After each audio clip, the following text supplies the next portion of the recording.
friends, welcome back to the class. In our last lecture we have discussed about the carriers of electron transport chain.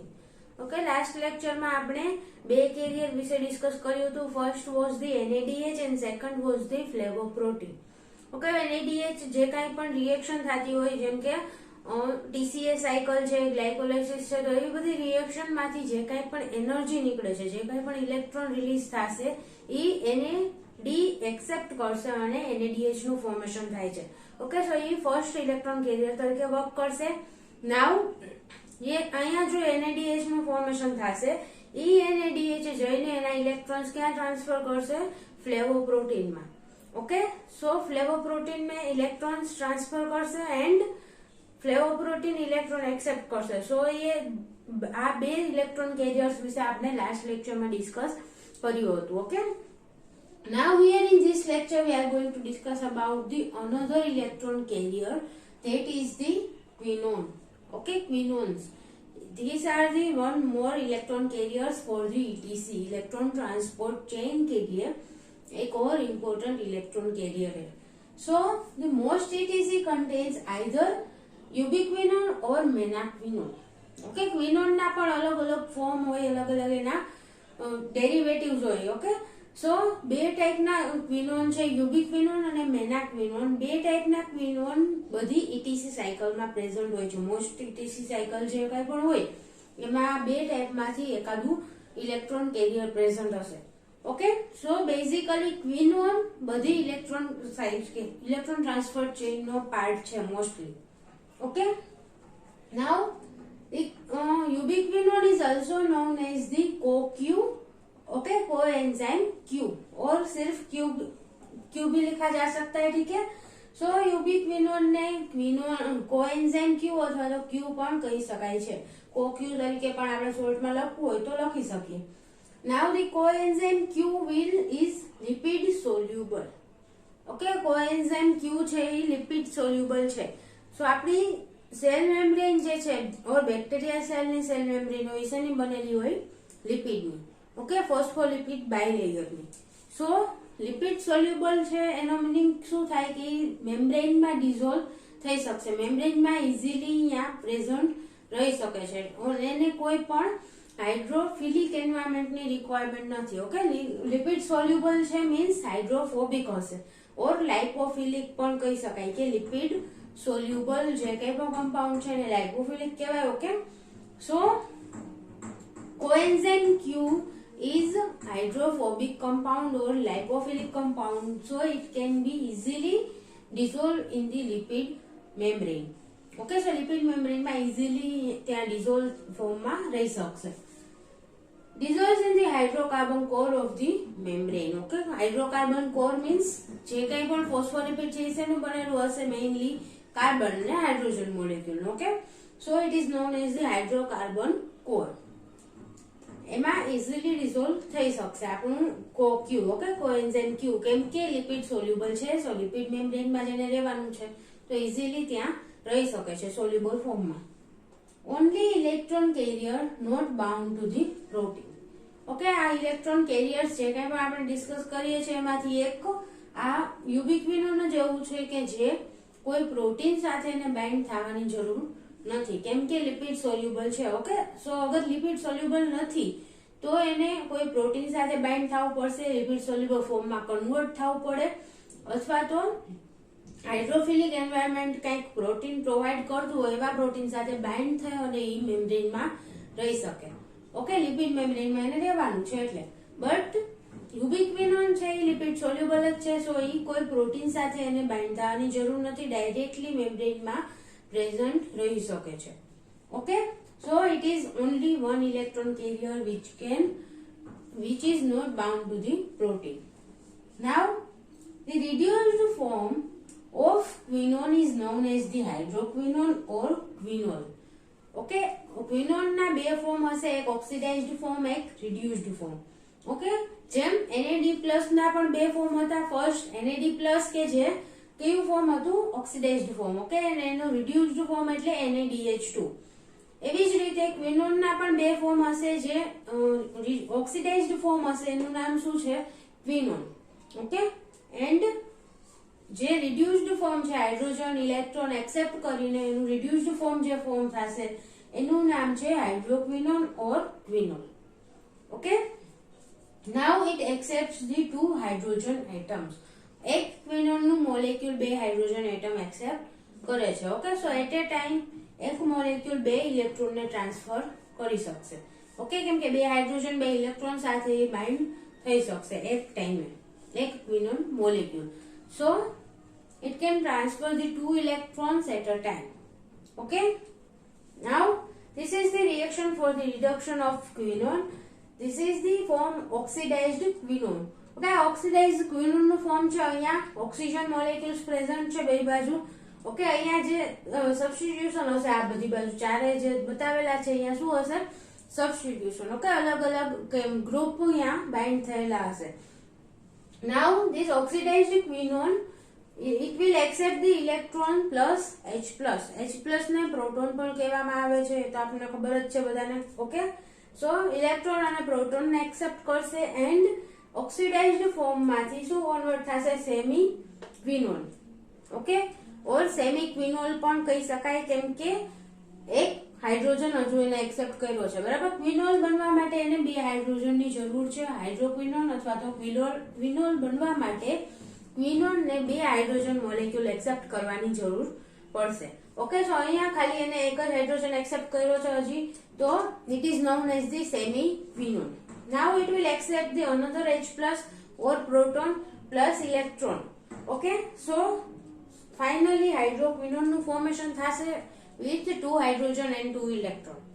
Okay, 2 H plus accept કર્યા 2 electron accept કર્યા એટલે semi ક્વિનોન માંથી હાઇડ્રોક્વિનોન નું formation થઈ ગયું. Okay, નાઉ hydrogen molecule અહીંયા add થાય છે તો એ કઈ જગ્યાએ એડ થશે અહીંયા જે ડબલ બોન્ડ O આપેલું છે. ઓકે, ઉપર નીચે જે ડબલ બોન્ડ O પ્રેઝન્ટ છે અહીંયા બે જગ્યાએ હાઇડ્રોજન એટમ એડ થશે. ઓકે, સેમી ક્વિનોન માં તમે જોઈ શકો છો અહીંયા OH ગ્રુપ થઈ ગયું છે, અહીંયા હજી કીટોન ગ્રુપ જ છે. Okay, double bond O. સો એક H પ્લસ એડ થયો અહીંયા થયો ધેન એની પેરા પોઝિશન પર બીજો H પ્લસ એડ થશે. ઓકે, નીચે H પ્લસ OH થઈ ગયું O માંથી. સો these both H plus molecules are added into the ketone group. Okay, ketone form માં હતા અહીંયા બે કાર્બન એન્ડ અહીંયા OH હાઇડ્રોક્સિલ ગ્રુપ થઈ ગયું છે. Okay, so this is the full structure of the hydroquinone. Okay, અહીંયા અલગ અલગ સબસ્ટિટ્યુશન કયા કયા હોય છે હાઇડ્રોક્વિનોન માં એ પણ આપેલા છે, આપ જોઈ શકો છો. OCH3 OCH3 here CH3 and અહીંયા CH2 CH double bond C CH3 CH2 N. N means લાંબી હાઇડ્રોકાર્બન ચેઇન પ્રેઝન્ટ હશે. ઓકે, N means કે ફિક્સ નથી કેટલા નંબરમાં હાઇડ્રોકાર્બન્સ પ્રેઝન્ટ હશે, કેટલા નંબરમાં આ રિપીટિંગ યુનિટ પ્રેઝન્ટ હશે. સો અહીંયા N આપેલું છે. Okay, and here H. Okay, so this is the full reaction of conversion of the quinone into the quinol. ક્વિનોલ શું છે રિડ્યુસ્ડ ફોર્મ એ યાદ રાખવાનું. ઓકે, ક્વિનોલ માંથી ક્વિનોલ નું ફોર્મેશન થશે H પ્લસ ના એડિશન થી. Okay, so it is known as the hydroquinone or quinol and 2 hydrogen atoms are accepted by the quinone and plus 2 electrons are also accepted by the quinone. Okay, so at a time quinone, okay, જે electron carrier છે ક્વિનોન at a time 2 electrons એક સાથે pass કરી શકે છે. Clear? So this is all about the quinone, one of the most important electron carrier in the electron transport chain. Clear this much? Now the fourth carrier of the electron transport chain is the cytochrome. Okay, cytochrome શું છે? It belongs to the class of the heme protein. Okay, basically આપણા blood માં જે haemoglobin છે એ haemoglobin protein નો જે class છે એની સાથે જ આ બિલોંગ કરે છે. ઓકે, હિમોગ્લોબિન શેનું બનેલું હોય છે? Haem plus globin. Okay, globin protein નું બનેલું હશે અને હિમ પાર્ટ છે એ શું છે પ્રોસ્થેટિક ગ્રુપ કહેવાય એને. ઓકે, હિમ જે છે એ નોન પ્રોટીન કમ્પોનેન્ટ છે કે એ પેપ્ટાઇડ ચેન નહીં હોય હિમ છે એમાં, but it is a non-peptide compound which is required for the function of globin protein. Okay, globin protein નું ફંક્શન ત્યાં સુધી નહીં થાય જ્યાં સુધી એની સાથે હિમ કમ્પોનન્ટ જોડાયેલું નહીં હોય. ઓકે, સો એ પ્રોટીન નથી પણ પ્રોટીનના વર્ક માટે રિસ્પોન્સિબલ છે, એટલે એને શું કહેવાશે? Prosthetic group. So the prosthetic group જે છે એ અહીંયા પણ સાઇટોક્રોમ છે એ પણ પ્રોસ્થેટિક ગ્રુપનું બનેલું હશે, ઠીક છે, and derived from the heme. Okay, હિમમાંથી જ આમાં હિમના જે કોઈ ગ્રુપ છે હિમ ગ્રુપ એમાં થોડા ઘણા ચેન્જીસ થઈને એમાંથી સાઇટોક્રોમ ફોર્મેશન થશે. ઓકે, સો બેઝિકલી હિમ ગ્રુપનું અને સાઇટોક્રોમનું સ્ટ્રક્ચર સેમ છે. સો પ્રોસ્થેટિક ગ્રુપ કયું હશે? Cyclic tetrapyrrole with an atom of iron. Okay, heme group જે છે અથવા તો સાઇટોક્રોમ છે એમાં પ્રોસ્થેટિક ગ્રુપ તરીકે શું પ્રેઝન્ટ હશે? ટેટ્રાપાયરોલ રિંગ. ઓકે, ટેટ્રાપાયરોલ મીન્સ 4 પાયરોલ મોલેક્યુલ નું બનેલું એક રિંગ. અહીંયા જે આ સ્ટ્રક્ચર છે એ પાયરોલ રિંગ નું છે કે પાયરોલ નું સ્ટ્રક્ચર આવું હશે. ઓકે, આ ટાઈપનું we can say it is a pentose ring. Okay, 4 carbon molecule અને 1 નાઇટ્રોજન મોલેક્યુલ ની બનેલી પેન્ટોઝ રિંગ હશે કે જેમાં 2 ડબલ બોન્ડ છે. Okay, this is the pyrrole ring. હવે આ જે ટેટ્રાપાયરોલ મીન્સ આવી 4 પાયરોલ રિંગ એકબીજા સાથે જોડાયેલી હશે. ઓકે, અહીંયા બીજી પાયરોલ રિંગ હશે, અહીંયા નાઇટ્રોજન હાઇડ્રોજન. ઓકે, આવી રીતના એક રિંગ આ બાજુ હશે, એક રિંગ આ બાજુ. સો 4 રિંગ એકબીજા સાથે જોડાય અને ટેટ્રાપાયરોલ ફોર્મ કરે છે, which is the main compound in the heme. Okay, અગર હિમ કેનું બનેલું છે એમ પૂછવામાં આવે તો શેનું બનેલું હશે? ટેટ્રાપાયરોલ રિંગનું પ્લસ આયર્ન એટમ. ઓકે, અહીંયા વચ્ચે આયર્ન એટમ બાઇન્ડ થયેલો હશે. ઓકે, Fe જે છે એ અહીંયા વચ્ચે બાઇન્ડ થશે ટેટ્રાપાયરોલ રિંગની વચ્ચે. ઓકે, સો આનું સ્ટ્રક્ચર આપણે લાસ્ટમાં જોશું કે સાઇટોક્રોમનું સ્ટ્રક્ચર જોશું ત્યારે તમને સમજાઈ જશે કે ટેટ્રાપાયરોલ રિંગ કેવી હોય. Okay, so it is cyclic tetrapyrrole with atom of the iron. Okay, and જ્યારે પણ સાઇટોક્રોમ ઇલેક્ટ્રોન એક્સેપ્ટ કરશે તો ઇલેક્ટ્રોન ક્યાં બાઇન્ડ થશે? આયર્નમાં. ઓકે, Fe મોલેક્યુલ સાથે બાઇન્ડ થશે, Fe નું રિડક્શન થશે.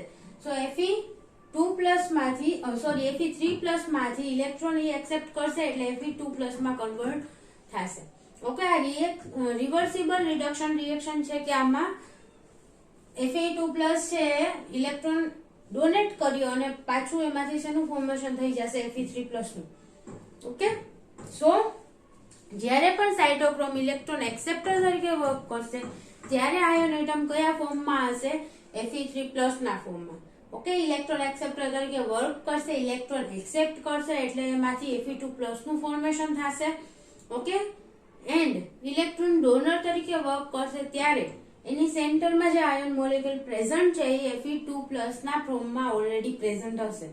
ઓકે, ઇલેક્ટ્રોન એક્સેપ્ટ કર્યો તો Fe2+ બની ગયું. Now it will donate the electron, so પાછું Fe3+ માં કન્વર્ટ થઈ જશે. ઓકે, ઇલેક્ટ્રોન ટ્રાન્સફર કરશે બીજા ઇલેક્ટ્રોન કેરિયર પર ત્યારે Fe3+ નું કન્વર્ઝન પાછું થઈ જશે. ઓકે, સો મેઇન જે ઇલેક્ટ્રોન એક્સેપ્ટર તરીકે જે સાઇટોક્રોમમાં કયું મોલેક્યુલ વર્ક કરે છે તો iron. Iron atom will work as the electron acceptor in the cytochrome. Okay, now the cytochromes contain the heme, differ in the substitution in 3 classes of the cytochromes. Okay, cytochrome ના અલગ અલગ class છે, cytochrome A, cytochrome B, cytochrome C. એમાં પણ સબ classes છે અંદર. Okay, સો main ઉપરથી કયા કયા 3 ક્લાસ છે? સાઇટોક્રોમ A, B અને C. ત્રણેયમાં ડિફરન્સ ક્યાં હશે? સબસ્ટિટ્યુઅન્ટ્સમાં. ઓકે, હિમ ગ્રુપમાં. ઓકે, અહીંયા આપણે પાયરોલ રિંગ છે, અહીંયા બધે સબસ્ટિટ્યુશન હશે. ઓકે, 3 બોન્ડ છે. સો અહીંયા સબસ્ટિટ્યુશન હશે મીન્સ કે કોઈ પણ કાર્બોહાઈડ્રેટ મોલેક્યુલ ત્યાં જોડાયેલું હશે. ઓકે, CH3 હોય અથવા તો CH2 CH3 હોય, કોઈ પણ ગ્રુપ ત્યાં જોડાયેલું હોઈ શકે. સો ત્યાં એ સાઇટ ઉપર કયા ગ્રુપ્સ જોડાયેલા છે? ઓકે, બાઇન્ડિંગ સાઇટ જે છે અહીંયા અલગ અલગ. અહીંયા આ પાયરોલમાં 2, બાકીના બધા પાયરોલમાં જે કાંઈ પણ સાઇટ છે ત્યાં કયા કયા સબસ્ટિટ્યુઅન્ટ્સ જોડાયેલા છે એના આધારે ટાઈપ નક્કી થશે સાઇટોક્રોમમાં. ઓકે, ઓર ત્રણેય સાઇટોક્રોમના જે સબ ક્લાસીસ છે તો એમાં હિમ ગ્રુપના સબસ્ટિટ્યુશનમાં ચેન્જીસ હશે. Now some cytochromes like B, cytochrome B, okay, cytochrome C1, cytochrome A, cytochrome A3, okay, આ બધા શું છે? Sub type. ઓકે, અહીંયા ABC મેજર ક્લાસ છે, એમાંથી સબ ક્લાસીસ પણ હશે, B, C1, A, A3. Okay, so these are the some cytochromes which is the part of large integral membrane complexes. Okay, આપણે ક્વિનોનમાં ડિસ્કસ કર્યું હતું કે એક જ એવું છે કે જે લિપિડ સોલ્યુબલ છે, સો ઇઝીલી સોલ્યુબલ ફોર્મમાં મેમ્બ્રેનમાં પ્રેઝન્ટ રહી શકે છે અને કોઈ પ્રોટીન સાથે બાઇન્ડ કરવાની રિક્વાયરમેન્ટ નથી. ઓકે, બટ સાઇટોક્રોમ વિલ, આ જે બધા સાઇટોક્રોમ છે એ શું છે કે part of the large integral membrane protein. Okay, મેમ્બ્રેનમાં જે મોટા મોટા પ્રોટીન કોમ્પ્લેક્સીસ પ્રેઝન્ટ હશે એની સાથે આ બધા બાઇન્ડ થયેલા હશે. ઓકે, ઇન્ડિવિજ્યુઅલી પ્રેઝન્ટ નથી હોતા, બટ આ બધા લાર્જ પ્રોટીન કોમ્પ્લેક્સીસ સાથે બાઇન્ડ કરેલા ફોર્મમાં પ્રેઝન્ટ હશે cytochromes. Okay, the next cytochrome C is a small water soluble protein. Okay, quinone છે એ શું હતું? લિપિડ સોલ્યુબલ હતું, ઓર લિપિડ સોલ્યુબલ ને આપણે હાઇડ્રોફોબિક પણ કહી શકીએ. And the cytochrome C એનું opposite, it is a water soluble protein. Okay, so એને મેમ્બ્રેનમાં પ્રેઝન્ટ રહેવા માટે એને પણ કોઈક મોલેક્યુલ સાથે બાઇન્ડ થવું પડશે. ઓકે, સોલ્યુબલ ફોર્મમાં રહેવા માટે મેમ્બ્રેનમાં. So it is a small water soluble protein. Now cytochrome content of bacteria. બેક્ટેરિયામાં સાઇટોક્રોમ કન્ટેન્ટ મીન્સ કે બેક્ટેરિયાની અંદર કયા કયા સાઇટોક્રોમ્સ પ્રેઝન્ટ હશે. ઓકે, અહીંયા જે અલગ અલગ સબ ટાઈપ વિશે આપણે ડિસ્કસ કર્યું એમાંથી બેક્ટેરિયાની અંદર કયો ટાઈપનું સાઇટોક્રોમ પ્રેઝન્ટ છે એ સ્પીસીઝ વાઇઝ અલગ હશે. Okay, it variable among the species. બેક્ટેરિયાનું કયું સ્પીસીઝ છે એના ઉપર ડિપેન્ડ કરશે. અલગ અલગ બેક્ટેરિયલ સ્પીસીઝમાં સાઇટોક્રોમ્સ બી અલગ અલગ પ્રેઝન્ટ હશે. Okay, and plus environment. Okay, environment બી અફેક્ટ કરશે કે સાઇટોક્રોમ કન્ટેન્ટને. For example, aerobically grown bacteria. Okay, એક સેમ સ્પીસીઝ લઈશું આપણે, બરાબર? આ ત્રણેય કન્ડિશનમાં સેમ સ્ટ્રેન ને ગ્રો કરવાની છે આપણે. ફર્સ્ટ બેક્ટેરિયાની એક સ્ટ્રેન લીધી આપણે, એને એરોબિકલી ગ્રોન, ઓકે, એરોબિક કન્ડિશનમાં ગ્રો કરી. સેકન્ડ, સેમ બેક્ટેરિયલ સ્ટ્રેન લઈ અને એને એનએરોબિકલી ગ્રોન, ઓકે, એનએરોબિક કન્ડિશનમાં આપણે ગ્રો કરીએ છીએ. થર્ડ સેમ બેક્ટેરિયાની સ્ટ્રેન લેવાની પણ એને કયા એન્વાયરમેન્ટમાં ગ્રો કરવાની? With restricted supply of oxygen. Okay, particular બહુ ઓછા અમાઉન્ટમાં ઓક્સિજનની સપ્લાય મળે એવા એન્વાયરમેન્ટમાં ગ્રો કરવાની. સો સેમ બેક્ટેરિયાની સ્ટ્રેન હતી, એક જ ટાઈપના બેક્ટેરિયા આપણે લીધા છે, એક જ સ્ટ્રેનના બેક્ટેરિયા લીધા છે, પણ એને અલગ અલગ કન્ડિશનમાં આપણે ગ્રો કર્યા. ઓકે, પહેલા એરોબિક, પછી એનએરોબિક અને પછી restricted supply of oxygen. So ત્રણેય કન્ડિશનમાં there is the different in the cytochromes. Okay, અલગ અલગ કન્ડિશનમાં ગ્રો કર્યા તો સાઇટોક્રોમ કન્ટેન્ટમાં પણ ડિફરન્સ જોવા મળે છે બેક્ટેરિયામાં. ઓકે, સો એન્વાયરમેન્ટ, કયા એન્વાયરમેન્ટમાં આપણે ગ્રો કરીએ છીએ બેક્ટેરિયાને એ પણ સાઇટોક્રોમ કન્ટેન્ટને અફેક્ટ કરશે. ઓકે, સો બેક્ટેરિયાની અંદર અલગ અલગ સ્પીસીઝમાં સાઇટોક્રોમના ટાઈપ છે એ અલગ અલગ હશે. પ્લસ અલગ અલગ એન્વાયરમેન્ટમાં અગર આપણે બેક્ટેરિયાને ગ્રો કરશું તો એની અંદર પણ સાઇટોક્રોમનું કન્ટેન્ટ અલગ અલગ હશે. Clear this much? Here you can see the structure of the cytochrome molecule. Okay, cytochrome molecule નું સ્ટ્રક્ચર આપેલું છે, આ તમે જોઈ શકો છો. આપણે જેમ આગળ ડિસ્કસ કર્યું હતું, સેન્ટરમાં કયો મોલેક્યુલ છે? Iron atom. Okay, Fe atom સેન્ટરમાં પ્રેઝન્ટ છે, એની સાથે 4 નાઇટ્રોજન એટમ જોડાયેલા છે. ઓકે, અને એ 4 નાઇટ્રોજન એટમ કયા કયા છે કે જે પાયરોલ રિંગના બેઝમાં હોય ઈ. ઓકે, આપણે આગળ જે પાયરોલ રિંગ ડ્રો કરી હતી એમાં શું હતું? 4 કાર્બન એટમ હતા અને એક નીચે નાઇટ્રોજન એટમ પ્રેઝન્ટ હતો. ઓકે, સો એ નાઇટ્રોજન એટમ અહીંયા છે. એન્ડ તમે જોઈ શકો છો કે ચારેય પાયરોલ રિંગ આજુબાજુ છે. ઓકે, નાઇટ્રોજનને ધ્યાનમાં લઈને તમે જોશો તો પાયરોલ રિંગ તમે ઇઝીલી જોઈ શકશો. So it is made up of the tetrapyrrole ring. Okay, 4 pyrrole ring અને એકબીજા સાથે ચારેય પાયરોલ રિંગ કયા બોન્ડ દ્વારા જોડાયેલી હશે? તો વચ્ચે CH મોલેક્યુલ થી જોડાયેલી છે. ઓકે, જે બોન્ડ માં જોડાયેલા છે બધા એકબીજા સાથે એમાં વચ્ચે CH મોલેક્યુલ છે. ઓકે, ચારેય પાયરોલ રિંગ ની વચ્ચે CH મોલેક્યુલ પ્રેઝન્ટ છે. સો તમે હિમનું સ્ટ્રક્ચર જોશો, ઓકે, હિમોગ્લોબિનમાં જે કમ્પોનેન્ટ છે એનું સ્ટ્રક્ચર જોશો, ઓર અહીંયા સાઇટોક્રોમની જે ટેટ્રાપાયરોલ રિંગ છે એનું સ્ટ્રક્ચર જોશો, અથવા તો સાઇટોક્રોમના અલગ અલગ ક્લાસ છે A, B, C ત્રણેયની ટેટ્રાપાયરોલ રિંગ જોશો તો એમાં આટલું કોમન હશે. ઓકે, 4 પાયરોલ રિંગ અને વચ્ચે CH બોન્ડથી ચારેય જોડાયેલી છે અને સેન્ટરમાં આયોન એટમ પ્રેઝન્ટ હશે કે જે N નાઇટ્રોજન એટમ સાથે નોન કોવેલેન્ટલી જોડાયેલો હશે. નાઉ ડિફરન્સ ક્યાં આવશે તો કે સબસ્ટિટ્યુઅન્ટ્સમાં. Okay, cytochrome A, B, C ત્રણેયમાં પણ સબસ્ટિટ્યુઅન્ટ અલગ અલગ હોય છે, એમ આપણે આગળ ડિસ્કસ કર્યું હતું. તો સબસ્ટિટ્યુઅન્ટ્સમાં ડિફરન્ટ આવશે. તમે જોઈ શકો છો કોઈ પણ એક પાયરોલ રિંગ લઈ લો તો પાયરોલ રિંગનો નાઇટ્રોજન એટમ અને એની બાજુના બે કાર્બન એ બધા બોન્ડ ફોર્મેશનમાં પાર્ટિસિપેટ કરી લીધું છે. ઓકે, કે જે કાર્બન મોલેક્યુલ છે એ CH વાળા બોન્ડ ફોર્મેશનમાં પાર્ટિસિપેટ કરે છે અને જે નાઇટ્રોજન છે એ તો ફ્રી ફોર્મમાં, ઓકે, બે કાર્બન બાઇન્ડ થઈ ગયેલો છે ઓલરેડી. સો સબસ્ટિટ્યુઅન્ટ્સમાં ચેન્જીસ ક્યાં આવશે? ઉપરના જે બે કાર્બન છે લાસ્ટના ઈ બે કાર્બનમાં ચેન્જીસ આવશે કે એની સાથે એક મોલેક્યુલ કયું જોડાયેલું છે. ઓકે, સો ફોર એક્ઝામ્પલ તમે રાઈટ હેન્ડ સાઈડમાં નીચે જોશો તો ત્યાં કાર્બન મોલેક્યુલ, બે કાર્બન મોલેક્યુલ આપેલા છે, એની સાથે કયા કયા મોલેક્યુલ જોડાયેલા છે? એક કાર્બન સાથે હાઇડ્રોજન એટમ જોડાયેલો છે ખાલી, ઓકે, અને બીજા કાર્બન સાથે CH2 COOH. ઓકે, આટલું ગ્રુપ જોડાયેલું છે. એવી જ રીતે તમે લેફ્ટ સાઈડમાં નીચે જોશો, નીચેની જે પાયરોલ રિંગ છે એમાં જોશો તો એક કાર્બન સાથે CH2 COH જોડાયેલું છે અને બીજા કાર્બન સાથે COH ગ્રુપ જોડાયેલું છે. Okay, aldehyde group. સો આવી જ રીતે ઉપરના બે એક પાયરોલ રિંગમાં પણ તમે જોઈ શકો છો કે એના સબસ્ટિટ્યુઅન્ટ્સ અલગ અલગ છે બંને પાયરોલ રિંગના. Okay, so this is the difference in the all groups present in the cytochrome. Cytochrome A, B, C ત્રણેયમાં ડિફરન્સ આ જે બધા સબસ્ટિટ્યુઅન્ટ્સ છે એમાં આવશે. બાકીનું 4 પાયરોલ રિંગ, ટેટ્રાપાયરોલ રિંગ છે એ બધામાં સેમ હશે. Okay, thank you so much students for watching this video, and in our next lecture we will discuss about the electron transport chain. Okay, આપણે ડાયરેક્ટલી ઇલેક્ટ્રોન ટ્રાન્સપોર્ટ ચેઇન વિશે હવે discuss કરશું. આપણે અહીંયા શું ઇલેક્ટ્રોન કેરિયર્સ વિશે discuss કર્યું અલગ અલગ ટાઈપના. હવે એ બધા ઇલેક્ટ્રોન ટ્રાન્સપોર્ટ ચેઇનમાં કઈ રીતે ગોઠવાયેલા છે બેક્ટેરિયાની અંદર એના વિશે આપણે ડિસ્કસ કરીશું. So thank you so much students for watching this video, and if you have any doubt then please ask in the comment box. Thank you.